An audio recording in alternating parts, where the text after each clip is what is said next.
Alors, le pacte d'excellence, est-ce que c'est la solution pour lutter contre les inégalités scolaires? Bonjour André. Eh bien, je vais m'empresser de ne pas répondre à cette question. Je vais laisser ce soin à mon camarade Joseph qui va me suivre. Moi, je vais plutôt vous plonger au seuil du XXIe siècle, en l'an 2000, parce que le pacte pour un enseignement d'excellence n'est pas tombé comme ça par hasard dans la corbeille de la communauté française. Il y a un bout de temps, pratiquement 20 ans, que des questions se posent et qu'il y a un cheminement et des efforts pour arriver à quelque chose en matière de lutte contre les inégalités scolaires.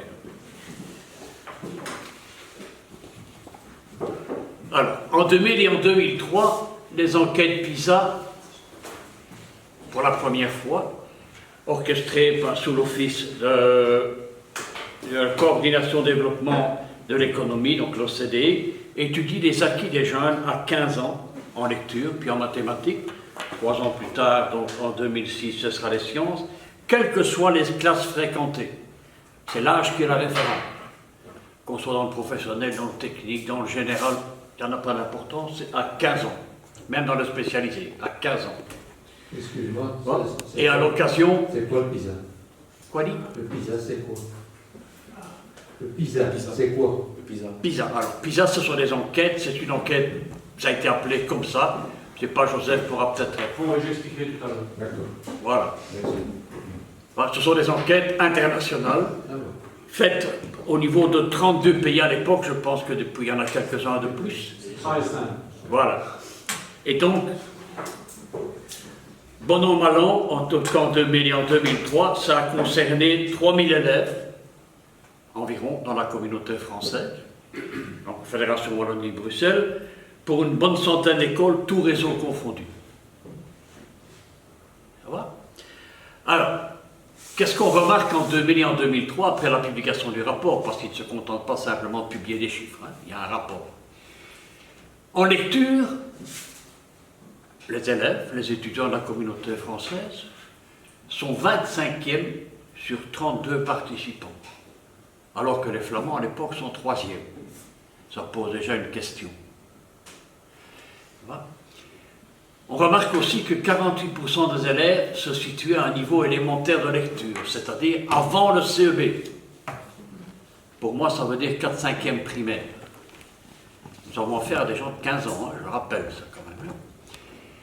9% des élèves sont en retard à l'entrée de la première primaire, mais ils sont déjà 20% en 6e primaire. Et ils vont grimper à 60% en fin du secondaire, étant entendu que ce retard touche prioritairement plus l'enseignement qualifié, 73% d'enfants en retard en technique, 82% en professionnel, par contre 29% en général. On voit donc qu'il y a des inégalités scolaires frappantes et qui imposent que le politique réagisse, et il va le faire.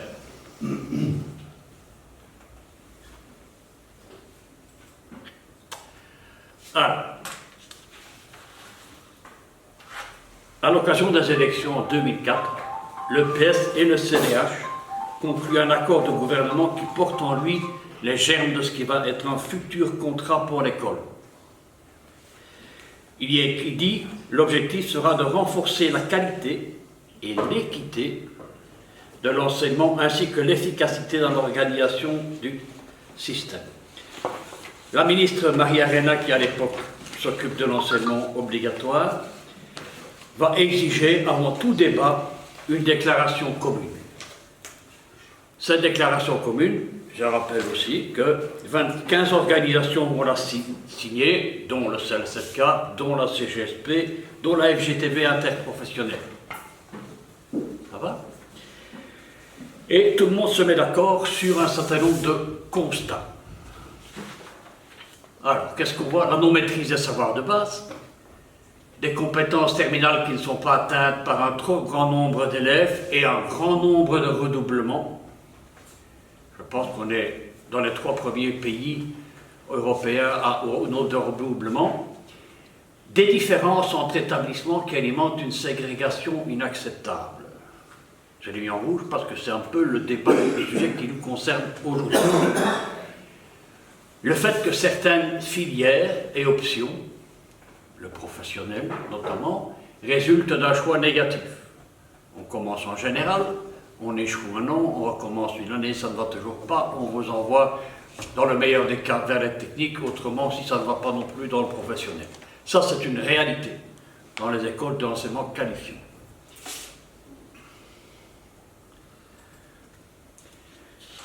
Alors quand ces constats sont faits, il faut se dire qu'on va essayer de mener des actions. Il y a des actions prioritaires. Ces actions, c'est le renforcement autour des deux piliers, retranchage sur les apprentissages de base, revaloriser l'enseignement qualifiant pour qu'il ne devienne plus un choix de second choix. Voilà. Lutter contre les inégalités scolaires, voilà encore un sujet qui nous concerne, et moderniser la gouvernance du système éducatif.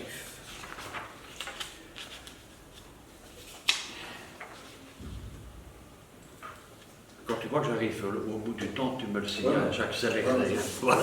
Alors, le 13 avril 2005 et le 31 mai 2005, au Parlement, ça, les partenaires qui sont associés à la discussion se mettent d'accord sur un certain nombre de choses. Il faut faire un contrat pour l'école. Le contrat pour l'école, c'est un peu l'ancêtre, l'aïeul du pacte pour un enseignement d'excellence. Mais ce sera très différent, vous allez vous en rendre compte. On va commencer à renforcer l'encadrement maternel et dans les 2 premières années du primaire. On est toujours en train de le faire maintenant. Ça va? Et nous sommes en 2005. Créer progressivement un cadre organique pour les puéricultrices dans l'enseignement maternel, il vient d'être finalisé. Il a donc fallu du temps pour y arriver. Favoriser l'usage des manuels, installer à terme un tronc commun. Le tronc commun, c'est maintenant, bientôt, en 2020, en maternelle. Voilà. Renforcer l'orientation et la guidance des PMS, ça vient de se faire aussi. On a modifié leur mission. Ils viennent plus des accompagnateurs que des orientateurs. Voilà. En plus, on leur a adjoint des logopèdes, non pas pour aller travailler sur le terrain avec les élèves qui ont des difficultés en langage, non, pour aider les enseignants à découvrir quels sont les problèmes de leurs élèves et comment trouver des solutions, comment y remédier. Voilà. C'est très particulier, ça inquiète très fort les PMS d'ailleurs. Axer la formation sur la remédiation, c'est lié évidemment à ça aussi. Évaluer l'enseignement qualifiant avant sa refondation ainsi que les synergies possibles avec les régions via les centres de compétences. On avait constaté que malheureusement les écoles professionnelles, techniques, n'ont pas toujours l'outillage le plus moderne à leur disposition. Or, leur objectif c'est évidemment de former des travailleurs dans une spécialité particulière et on va donc les CTA, des centres techniques avancés, il y en a à Charleroi, il y en a, je pense à Bruxelles aussi, je ne sais pas, il y en a partout.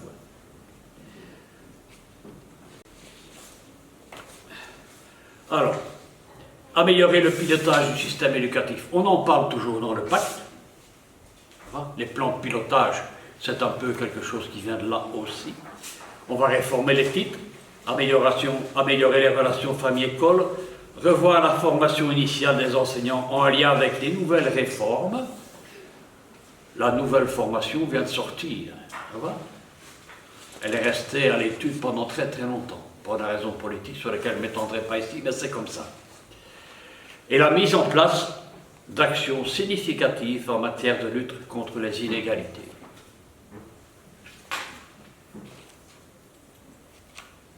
Alors, qu'est-ce qui a été fait en une bonne décennie? On ne va pas tout regarder, mais plus enseignants pour les enfants, améliorer l'encadrement en maternelle. Ça s'est fait en 2005, ça continue maintenant. Un cadre organique pour les puéricultrices, ça vient d'être finalisé. Les primo-arrivants, c'est aussi une manière de lutter contre les problèmes scolaires. Un dispositif d'accueil qui est mis en place en 2006 et puis réformé en 2012. La maîtrise des compétences, je vous laisse vite regarder ça en vitesse.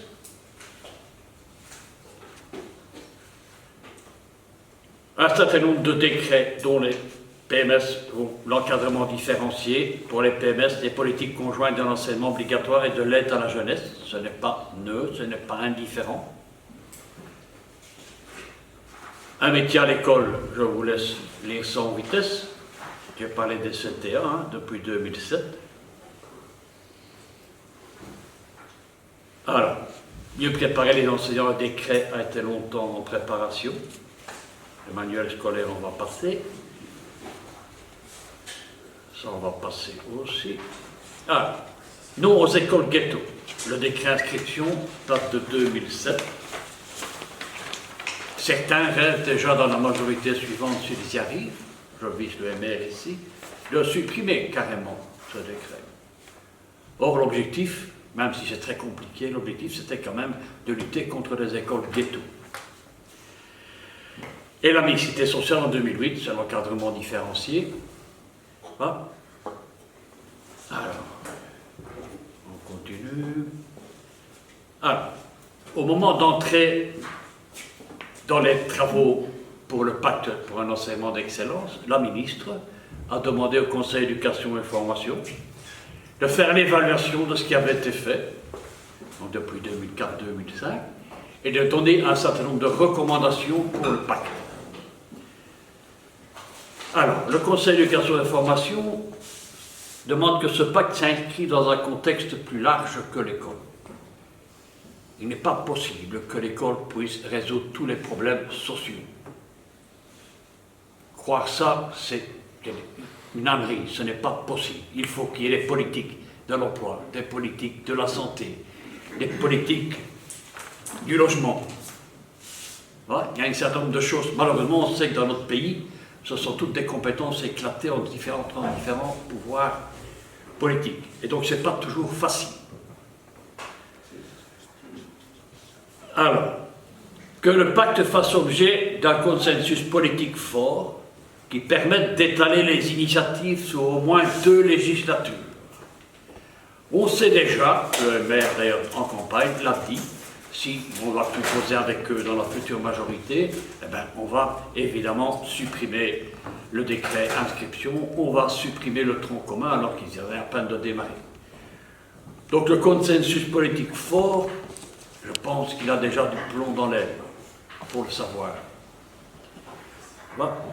De consulter sur base d'objectifs et de prestations et de priorités clairement annoncées, ben, est-ce que les enseignants se sont vraiment concernés? Est-ce qu'ils ont bien été informés? Les médias, on les connaît, est-ce que les médias font bien leur job ou pas? Voilà. Poser la question sans y répondre. Hein. De mettre en place un système de pilotage effectif, transparent et complet.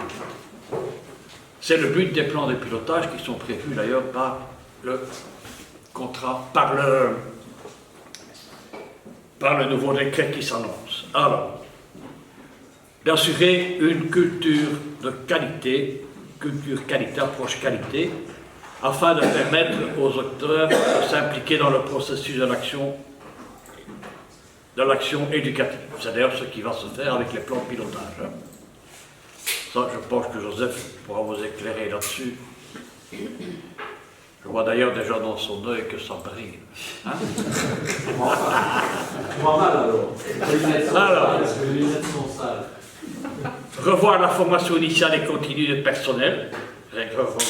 Réclame conseil, en tout cas le Conseil d'éducation et formation, dans une logique de développement personnel, professionnel, qui permette d'envisager une carrière autrement qu'une carrière plane, où la seule progression, ben, c'est une simple progression barémique et rien d'autre. On peut à la limite espérer devenir directeur un jour, bien occuper une place de sous-directeur, ce genre de choses-là. Et promouvoir des collaborations entre les acteurs au niveau local, au niveau zonal, dans les bassins, au niveau communautaire et entre les réseaux. Face à ça, il y a un certain nombre de questions qui se posent. J'espère que ceux qui vont me suivre pourront y répondre. On a investi dans le contrat 140 millions chaque année. C'est pas rien, 140 millions. Hein. Est-ce que ça a produit ses fruits, notamment en matière de lutte contre les inégalités? Si oui, qu'est-ce que le pacte veut apporter en plus? Première question. Sinon, qu'est-ce qui n'a pas marché? Pourquoi est-ce que ça n'a pas marché et que le pacte a la prétention de solutionner? Pour que le pacte ne soit pas qu'un simple refinancement, comme le contrat pour l'école a été un refinancement, mais une véritable et profonde réforme, est-ce que les recommandations du CEL ont été entendues? Et je terminerai, je pense que je suis dans les temps, je terminerai par une citation de Jean Jaurès. L'histoire enseigne aux hommes les difficultés des grandes tâches. Et la lutte contre les inégalités scolaires, c'est une grande tâche qui nous revient prioritairement à nous, hommes et femmes de gauche. Voilà. La lenteur des accomplissements, on se rend compte qu'entre 2004-2005 et maintenant, il y a du temps qui s'est écoulé. Donc les choses ne se font pas du jour au lendemain. Il faut en être conscient, mais il faut aussi dire que ça justifie l'invincible espoir que nous avons qu'un jour, on progresse vers plus d'égalité au niveau scolaire. Ben voilà.